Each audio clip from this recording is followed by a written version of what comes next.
জানিয়ে দেব এই মুহূর্তে হাতে পাওয়া সর্বশেষ গুরুত্বপূর্ণ আপডেট বাংলা সংবাদ। শুরুতেই থাকছে, রাগ করে কি করব বলেন, আল্লাহর কাছে বলি। শেখ হাসিনার সম্পর্কে বেগম খালেদা। উন্নত চিকিৎসার জন্য আগামীকাল মঙ্গলবার রাতে লন্ডনের উদ্দেশ্যে ঢাকা ছাড়বেন বিএনপি চেয়ারপারসন ও সাবেক প্রধানমন্ত্রী বেগম খালেদা জিয়া। সোমবার বেলা 12টার পর খালেদা জিয়ার বিদেশ সফর নিয়ে আসিফ নজরুল নিজের ফেসবুক পেজে একটি স্ট্যাটাস দিয়েছেন। প্রিয় দর্শক, কি সেই ফেসবুক স্ট্যাটাস আপনাদের সামনে হুবহু তুলে ধরছি, সঙ্গে থাকুন। এবারে জানাবো, সবাইকে ঐক্যবদ্ধ হয়ে দেশকে রক্ষা করতে হবে আব্দুস সালাম। বিএনপি চেয়ারপারসনের উপদেষ্টা বীর মুক্তিযোদ্ধা মোহাম্মদ আব্দুস সালাম বলেছেন, দেশকে রক্ষা করতে হলে গণতন্ত্র ফিরিয়ে আনতে হবে। সবাইকে ঐক্যবদ্ধ হয়ে দেশকে রক্ষা করতে হবে। এখনও গণতন্ত্র ফিরে আসেনি, তাই সবাইকে ভোটের অধিকার বাস্তবায়নে কাজ করতে হবে।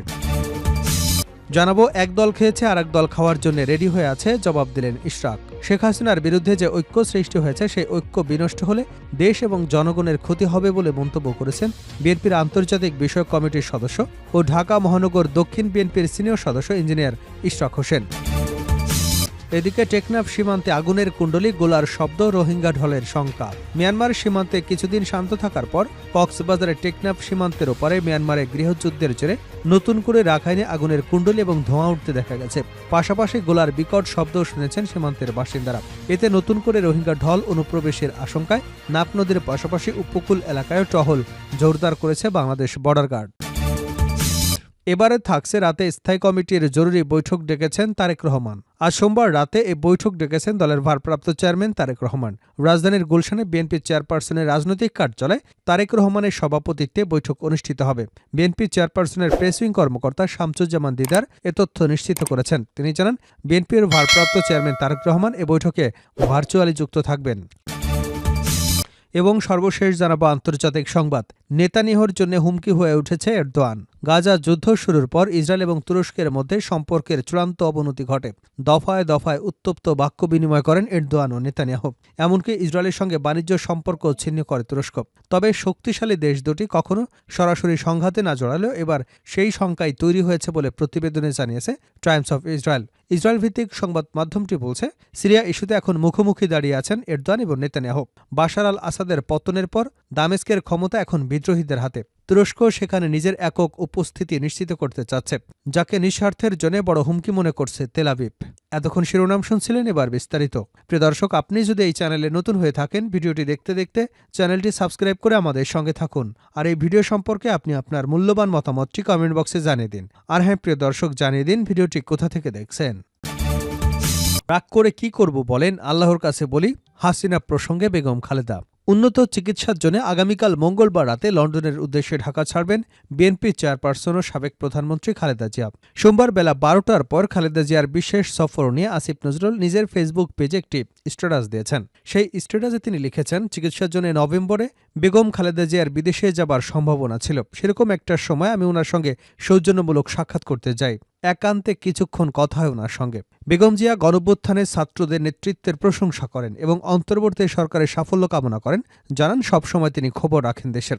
আমি ওনার স্বাস্থ্যের কথা, হাসিনার আমলের দুঃসহ সময়ের কথা জানতে চাই।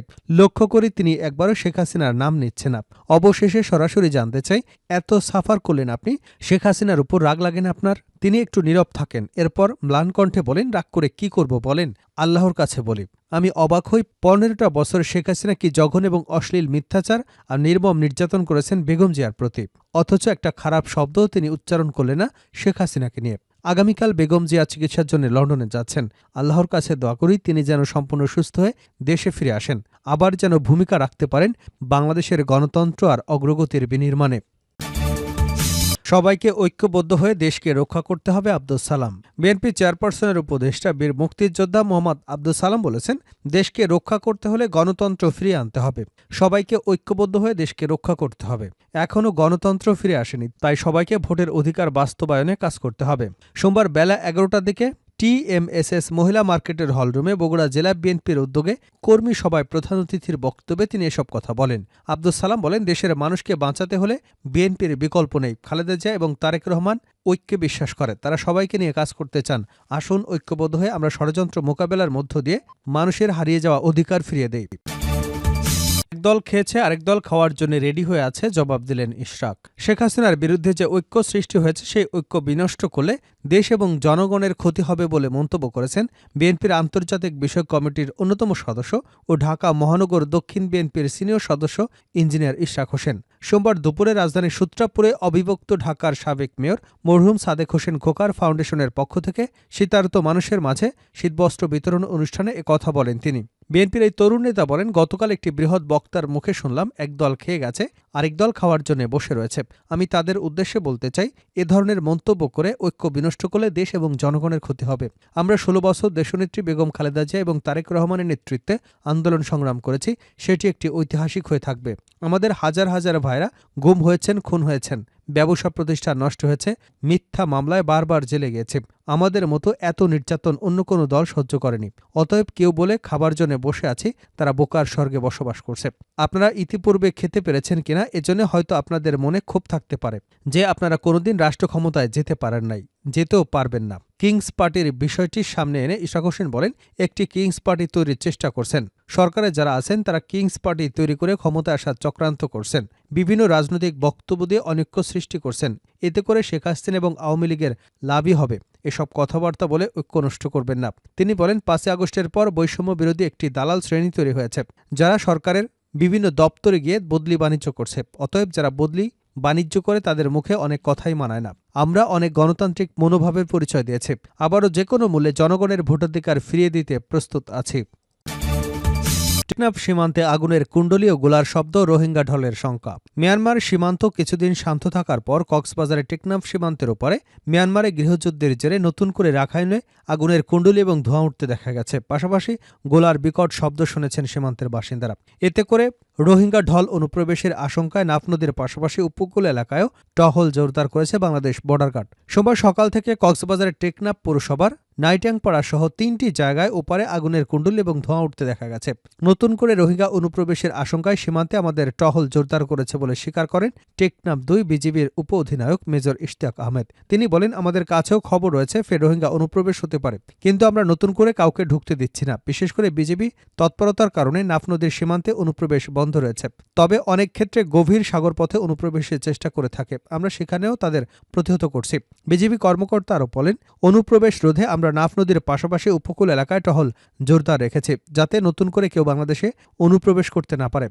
সীমান্তের বাসিন্দারা বলছেন, সোমবার বিকাল ৩টা পর্যন্ত টেকনাফ পৌরসভার নাইটংপাড়া কেরুন্তলি পূর্বে নাফ নদের ওপারে রাখাইনে মাংডুর পেরাংফুরে আগুনের ধোঁয়া উঠতে দেখা গেছে। এছাড়া গতকাল দুপুরে বড়ইতলী এলাকার ওপারে ব্যাপক গোলাগুলির শব্দও পাওয়া গেছে। তবে আগের তুলনায় গুলিবর্ষণের শব্দ কমলেও কমেনি রোহিঙ্গা অনুপ্রবেশ। সীমান্তের বাসিন্দা ফয়সাল উদ্দিন বলেন, সকাল থেকে ওপারে আগুনের কুণ্ডলী এবং ধোঁয়া উঠতে দেখা গেছে। তবে ঠিক উপরে কি হচ্ছে এপার থেকে বলা মুশকিল। আমরা শুনছি সেদেশে এখনো যুদ্ধ বন্ধ হয়নি, যার কারণে এখনো বিভিন্ন ভাগে রোহিঙ্গারা অনুপ্রবেশ করছে। গতকালও ৩৬ রোহিঙ্গা বাংলাদেশে ঢুকেছে, তারা আকিয়াব থেকে পালিয়ে এসেছে। এদিকে ২০২৩ সালের নভেম্বর থেকে গত বছরের ডিসেম্বর পর্যন্ত ১৭,০০০ রোহিঙ্গা পরিবারের ৬৪,৭১৮ সদস্য বাংলাদেশে অনুপ্রবেশ করেছে বলে জানায় সরকারের শরণার্থী ত্রাণ প্রত্যাবাসন কার্যালয়। এরপরও এখনও বাংলাদেশে রোহিঙ্গা অনুপ্রবেশ পুরোপুরি থামেনি।